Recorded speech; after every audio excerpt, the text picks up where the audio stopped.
Hi, good evening. Welcome to the programme. That version of our Cat's Whiskers theme tune, the bagpipe version, I'm playing that especially for Harriet Wiles, who's written to us from Magnolia Cottage, which sounds like a very pretty place, in Milton Keynes, to especially request that.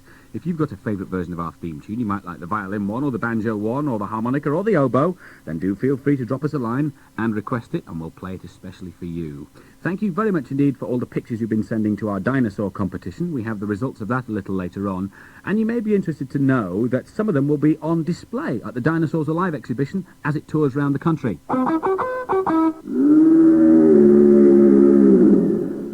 Thanks, too, for your entries to the Fast Forward Fiction Awards.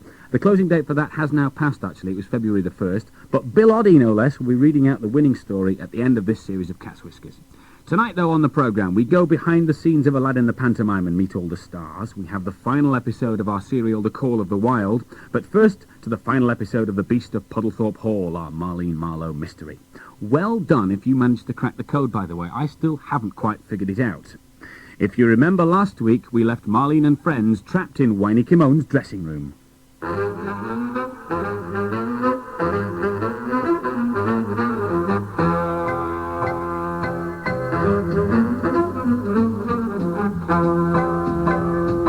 Aunt Maud, Harold and I stood imprisoned in Whiny Kimone's dressing room while the beast of Puddlethorpe Hall howled and scratched at the door. It's coming for us. What are we going to do, Auntie? We're trapped. Marlene, you gibbering gerbil, you! If we're trapped inside, then surely the beast is trapped outside. There's no way it can get in. Oh, I say she's right, don't you know? As if to prove Aunt Maud's point, we heard the beast lumber off and away up the passage outside. Now, all we've got to do is to break the code to get out of this place. We must all put our thinking caps on. Yes, absolutely. I haven't got a thinking cap, I've only got a balaclava. Oh, I know it's devilishly and desperately difficult, but we must crack the code. Every minute that ticks by is a minute nearer the concert. Minutes? A tick? A clock? The answer's clock. So it is. Add up the figures on a clock face, Marlene. 1, 2, 3, 4, 5... Oh, I can't, Auntie. I've run out of fingers. You've also run out of brains. Eventually, we worked out the code breaker, the figure 78. Aunt Maud turned the dial on the combination lock to 78, and then... Come on! We ran back up the echoing corridor towards the stairs.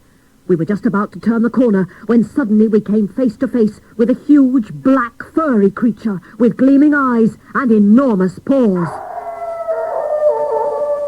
The Beast of Puddlethorpe Hall.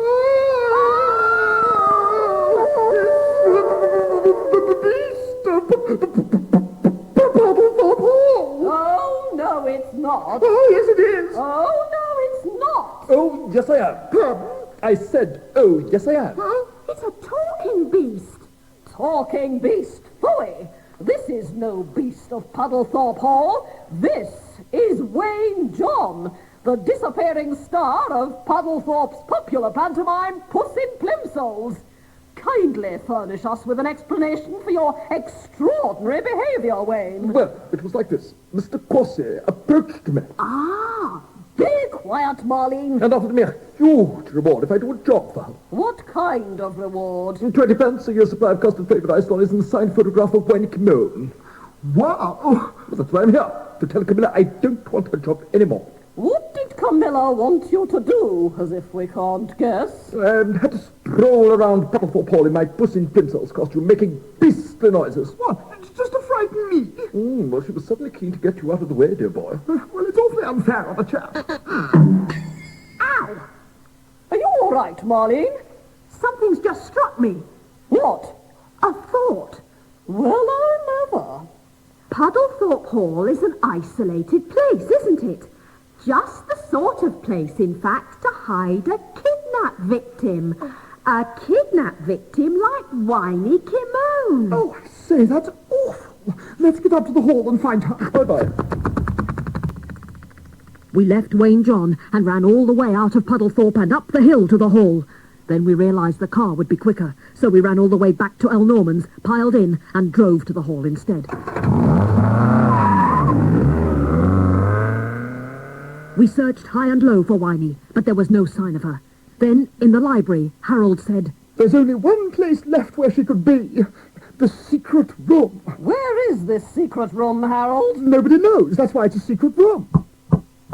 Did you hear that? It's coming from behind this bookcase. Who's there? Winey. Winey who? Why need I stay cooped up in this hole when all you've got to do is push the panel in the bookcase and let me out? So I pushed the panel in the bookcase and let her out. Struth! He had a swing a didgeridoo. Winey. I'm the Right Honourable Harold Arbuthnot Payne. Good day, Painey. Oh, I say. This is Marlene Marlowe. Private detective. And her aunt. Maud. And where's that crafty, conniving, kangaroo-faced conwoman, Camilla de Courcy? At El Norman's night spot, and due to take the stage in 5 minutes. We made our way back down to El Norman's as fast as we could. Harold and Winey in the car, Aunt Maud on the bonnet, and me on the roof. But when we got into El Norman's, it looked as if we were too late, for amid furious applause, Camilla de Courcy had just taken the stage.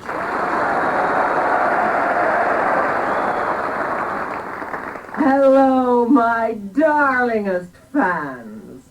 Winey Kimone is unable to appear tonight. Instead, here is the latest, greatest, ritziest singing sensation of all. Yes, moi, Camilla de Courcy. Tinkle those ivories, Andre. Oh, what happens now? Leave this to me, Winey. As the pianist finished his introduction and Camilla opened her mouth to sing, I squeezed my rubber duck hard. The reaction of the crowd was immediate. Camilla turned white, then pink, then red. She rushed off the stage past us. Oh, you've not heard the last of this, Marlene Marlowe, you meddling muddlehead, you! But already the crowd was shouting for Winey. We want Winey! And Winey they got. She gave an ace performance. Afterwards, Harold, Aunt Maud and I all went down to her dressing room. Thanks for your help, fellows. And yet I'd be pleased to accept your offer, Aunt Maud. Offer? What offer? I'm going to star in Aunt Maud's Bonza new pantomime for Puddlethorpe, Cinderella. You're going to play Cinderella? That's right. Who'll play the ugly sisters, Auntie? Who do you think? Marlene? Harold? But play the ugly sisters we did. Still, there was no getting away from it. The case of the Beast of Puddlethorpe Hall had been a triumph for Marlene Marlowe, private detective. Yes, yet another case solved, without too many howlers.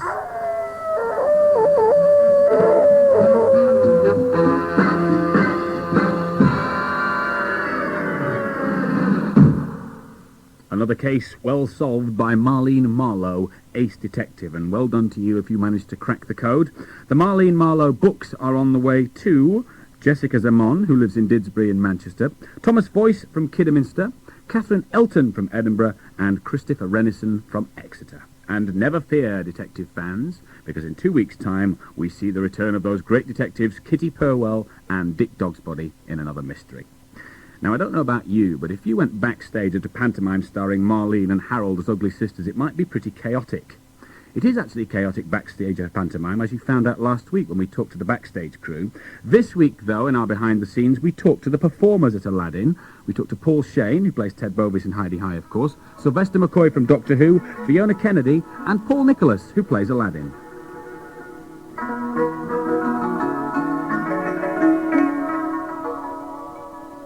One Cat's Whiskers presenter meets another. Well, Nicholas, how are you? I'm well, Andy. How are you enjoying your new job? I like it very much, thank you. It's good fun, isn't it? It's great fun. Is Aladdin fun? It's a particularly nice part because Aladdin isn't... it's not like playing Buttons. Buttons is a bit of a drip in Cinderella. He's a bit sort of clawing. But Aladdin He's into making a lot of money and getting on in the world, and therefore he's a bit more up and a bit more cheeky. How many pantomimes have you done? Well, I've only done 2. I've done Cinderella and Aladdin. Prince Charming is not a role I particularly want to ever play again, because he's not much fun. He's a bit wet. Has there ever been an instance in the theatre when you've thought, oh, I wish I could have done a retake there? Every night, Andy. Every single night something goes wrong. But that's the thing about live theatre. But you see, the good thing about live theatre is only the audience would see it. It's not like you're doing it on television. If you do something on television, as you know, because I know you do a lot of children's presenting, if you make it go wrong, millions see you. And just before we finish, are you going to be able to sing and be all right for the show? You don't sound terribly well to me. I've got a little bit of a cold, Andy, but luckily I don't sing through my nose, so I should be okay. Well, best wishes for the show tonight. Thank you for talking to us. Thank you.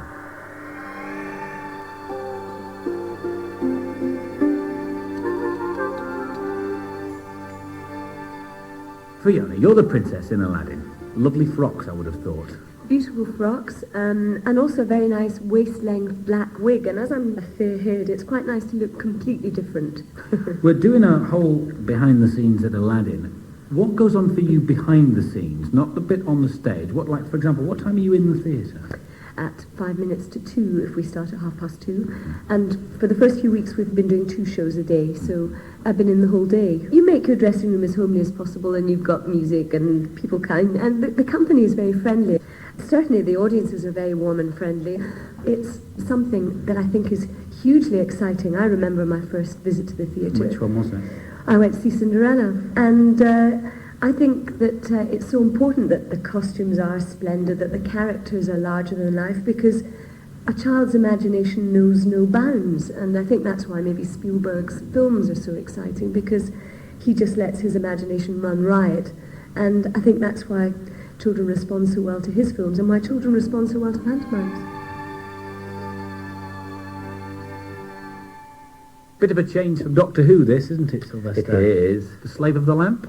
The reluctant slave of the lamp, really. It's kind of as if I'm still vaguely, maybe, you never know, Doctor Who, who's got taken over by a pantomime.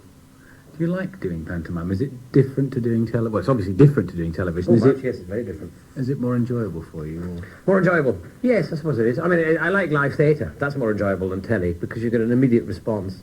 And with panto, you get an amazing response. It comes over loud and clear. And sometimes the response is a little too clear. Too clear. Get off, right? And things like that behind you. Do you get in a rut doing like 107 performances almost as the same show? It's not so much. No, you don't actually get in a rut. I mean, what happens is because it has the ability to change.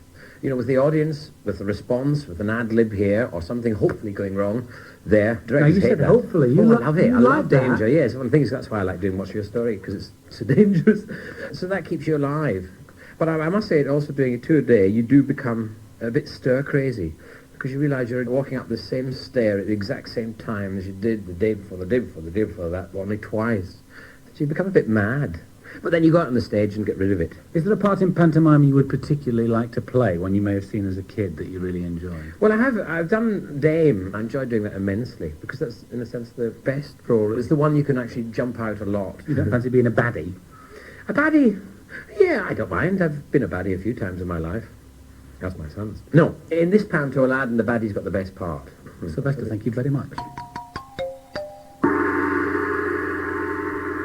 Pantomime wouldn't be pantomime without the pantomime dame. No. Hello, Paul. Hello. How are you? I'm all right. Amazing costumes you wear in this show. Yes.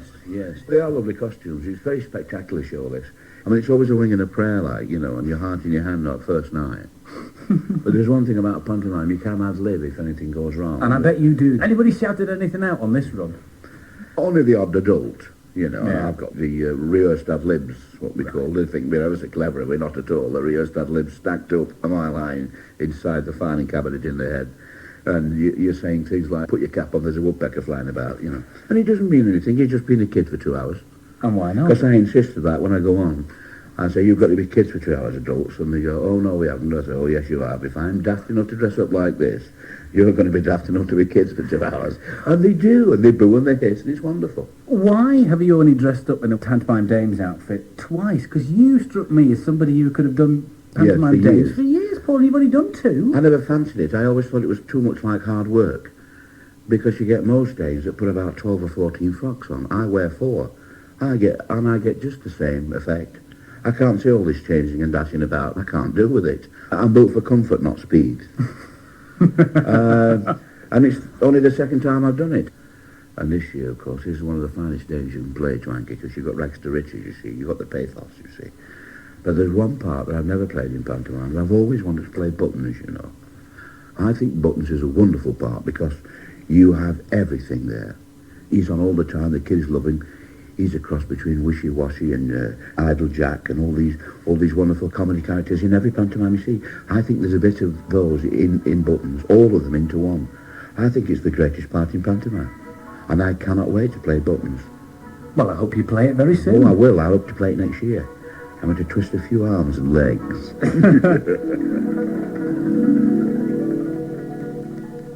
What super people. Let's hope he plays Buttons next year. And Cat's Whiskers thanks to Paul and Sylvester and Fiona for letting us interrupt their very busy schedule and go backstage at Aladdin. It's time now for the birthday list. Oh, no, it isn't. Oh, yes, it is. And as we've been talking to the stars of Aladdin, we thought we'd put the word star into our perlet. So hang on a second. S-T-A-R. And we'll see what piece of music our Purlitzer comes up with. That's what they call you. How long you waited to get where you are? Star, that's what you wanted. This week I shot a video star. Cat's Whiskers Club members celebrating a birthday this week are Alexander Palmer, Catherine Shenton, James Cater, Philip Gay and Mark Oliver. Happy birthday to Jenny Hall, Amy Matthews, Stephen Cotton, Gail Baker and Peter Savage. Greetings too to Joseph Nunn, Edmund Bourne, Harriet Wiles, Mark Farrelly and Nicholas Brown, Matthew Scholes, Joan King, Ian Henry, Matthew Hinton and Dean Randall. Laura Higgs is celebrating this week, and so is Jane Workman, Catherine Upsall, Joe Romanes and Timothy Howell. Let's not forget Tony Murphy, Rowan Harris, James Shawcross, Cheryl Hersey and Joelle Alcott. Happy birthday, Julie Hipperson, Gareth Buck, Riaz Gavalia, Rowena Tucker and Martin Ashworth. Dominic Tilling, Adam Bracegirdle, Juliet Chipperfield, Peter Shepherd and Philippa White. India Aspin is celebrating a birthday this week. So is Thomas Fisher, Ruth Orson, Ross MacDonald and Graham Lewis. And finally, happy birthday to Werner John Freundl, who's written to us from Monschau in West Germany to tell us that he listens to Cat's Whiskers in a small village in the Eifel Mountains, close to the Belgian border. Happy birthday to all of you. Hope you have a smashing birthday. That's what they call you. How long you waited to get where you are? Star, that's what you wanted. This week I shot the radio star. Time now, though, of course, to see who's won the T-shirt for this week, so we'll push the Purlitzer once again. 1, 4, 8, 6, 1, 3. And looking down my lists here in the Cat's Whiskers studio, I can see that is the membership number of you, Gareth Buck, celebrating your 11th birthday on Tuesday, the 6th of February. Happy birthday from all of us here at Cat's Whiskers. Hope you have a smashing day. And you celebrate your birthday with Ronald Reagan, former President of the United States, Natalie Cole, the pop star, and Jimmy Tarbuck, the comedian. Now to the final episode of The Call of the Wild. And this week's episode is called The Sounding of the Call.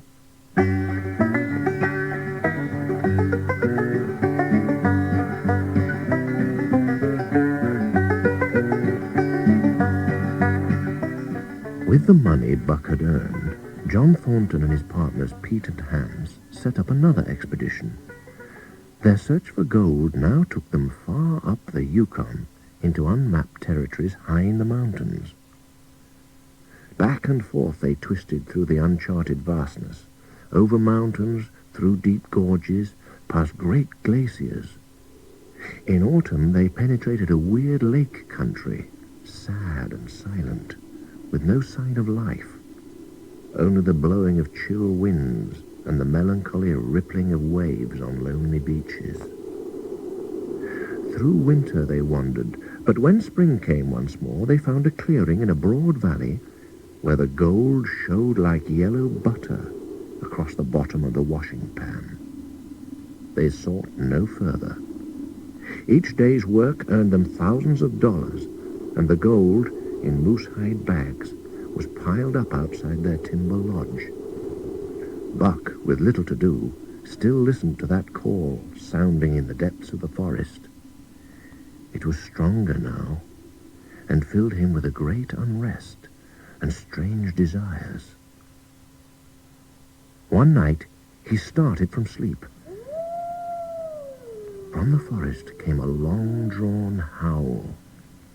He sprang silently into the woods. As he drew closer to the cry, he went more slowly until, coming upon a clearing, he saw, erect on its haunches, a long, lean timber wolf. Buck stalked into the open, signaling friendship, but the wolf fled. Buck leapt after it. At last, realizing that no harm was intended, the wolf sniffed noses with him. For a while they romped in a friendly fashion, but then the wolf loped off, making it clear that Buck was to follow. Buck was overjoyed, as side by side they ran steadily, hour after hour, towards the place from where the call surely came. The day grew warmer, and they stopped to drink.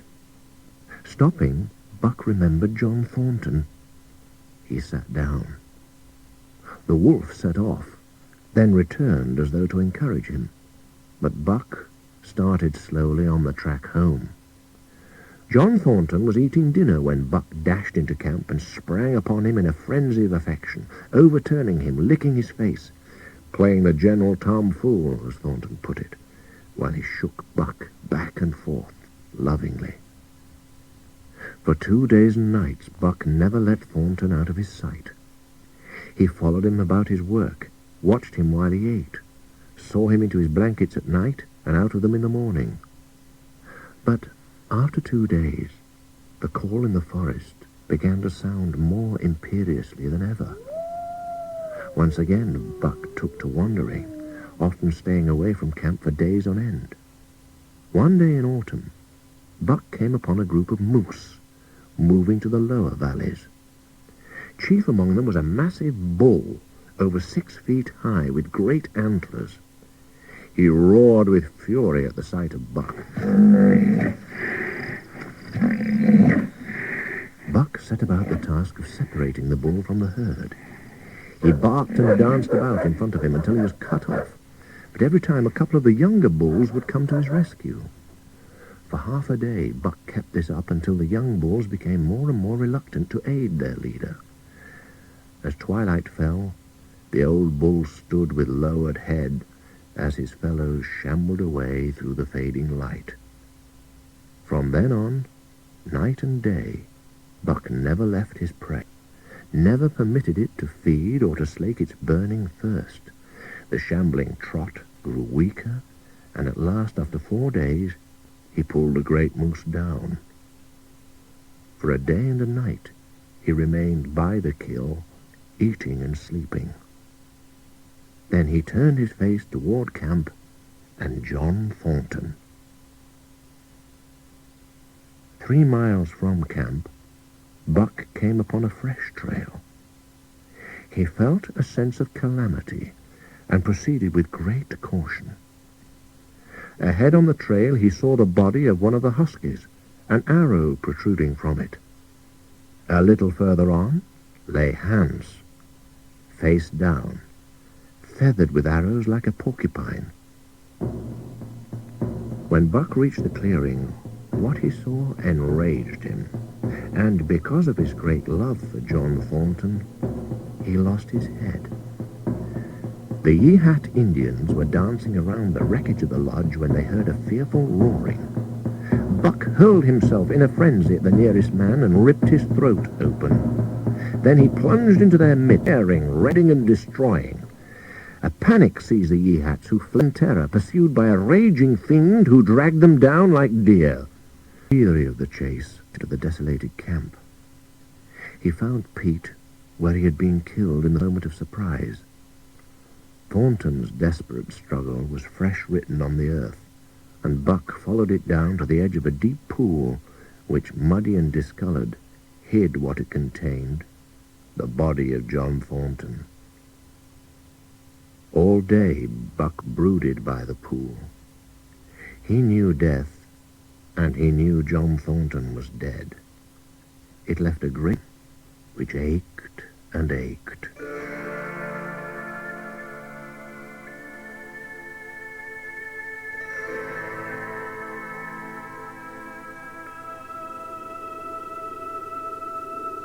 Night came on. Buck listened. It was the call, more luring, more compelling than ever before. And as never before, he was ready to obey. John Thornton was dead. Man, and the claims of man, no longer bound him. Into the moonlit clearing the wolf pack poured in a silvery flood, and in the center of the clearing stood Buck, motionless as a statue, waiting. Then one came forward cautiously, in a friendly manner, and Buck recognized his wild brother. He was whining softly, and as Buck whined, they touched noses. The pack now crowded round him, sniffing. The leaders yelped, and the pack sprang away into the woods, yelping in chorus. And side by side with his wild brother, Buck ran with them. There is a distant valley which no Yehat Indian will ever enter, for they call it the abode of the evil spirit. Yet that valley has one visitor. It is a great, gloriously coated wolf, like and yet unlike all the other wolves. He comes down into an open space among the trees where a yellow stream flows from rotted moose-hide sacks to sink into the ground. Here he muses for a time, howling once long and mournfully before he departs. But when the long winter nights come on, he may be seen running at the head of a pack of wolves through the pale moonlight, his great throat a-bellow as he sings the song of a younger world, which is the song of the pack.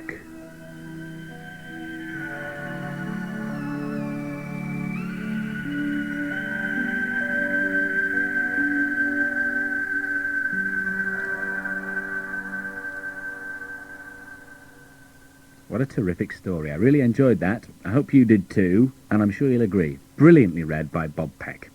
Next week we have part 1 of a new serial called The Witch's Revenge, which is a fantasy story, and I guarantee you will enjoy that. And by popular demand, Stanley Bagshaw and the Mafeking Square Cheese Robbery. I am particularly looking forward to that myself. We also next week go behind the scenes at a television programme. But I shan't tell you which one yet. You'll have to find out next week. Now to the results of our dinosaur competition. I bet you thought we'd forgotten. Of course we haven't. We asked you, how many horns did a Triceratops have? The answer was 3 horns. And we also asked you to draw a dinosaur in a prehistoric scene. Many thanks for all the entries we had. But the prize is, the 3 dinosaur model kits are on the way to Rachel Tuft from Shropshire, Thomas Mann, who lives in Harwood in Bolton, and Matthew Hatcher from Chelmsford in Essex. The Mask books, 2 of those to give away. One going to Paul Catamole, who's 11 and lives in Uttoxeter in Staffordshire, and Peter Blagg, who's 10, who lives in Eldwick in Bingley. Well done to you two. The Mask book's on the way to you. But the big prize, the book, An Odyssey in Time, The Dinosaurs of North America, is going to not one person, but a family who've done a corporate effort. Gillian Blair, Andrea Blair, and Helen Blair, who live in Omagh in Northern Ireland. Thank you very much indeed for your drawings. Really enjoyed looking at those. Hope you enjoy looking at the book. Thank you for your company this week on Cat's Whiskers. Join me next week.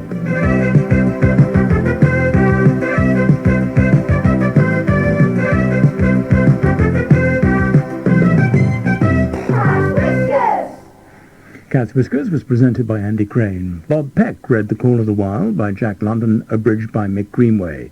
The Marlene Marlowe mystery was written by Roy Apps. Those taking part were Anne Rosenfeld, Charles Simpson, Marlene Sidaway, John Bull and Sue Broomfield. The researcher was Liz Roberts, and the programme was produced by Mary KALEMKERIAN. Just half an hour to go, and the denouement for the Sittaford mystery. We come to part